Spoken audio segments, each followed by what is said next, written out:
In this guide, we're going over how you can use MirrorBot here in Rocket League. Before we do get into this guide, make sure to like the video and subscribe to the channel with all notifications on. It really does help the channel. It lets us know that you want more content like this. We'd greatly appreciate it. And if at any point throughout this guide you did have any questions, ask them down in the comment section below and we could help you out further. I'm going to be doing my best to reply to every single comment down there. Now, MirrorBot isn't an official feature, so you can't actually just like enable it in the game settings. It's a custom bot and it only works on PC. So first things first, what you need to do is close out of Rocket League and open up a web browser of your choice. For example, I'm using Google Chrome for this, and just search up RL and then bot just like so. Hit enter and then hit this little first link right here, and it's going to take you to a page that looks something like this.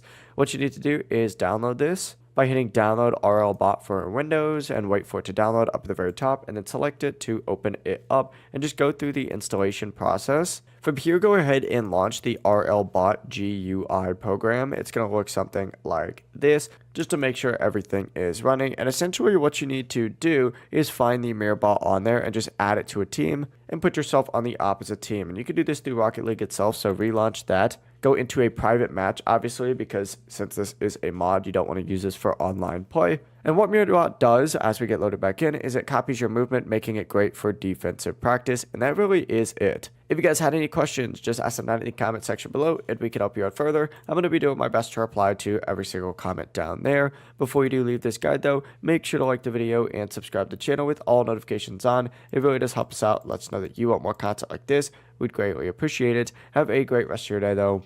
Peace.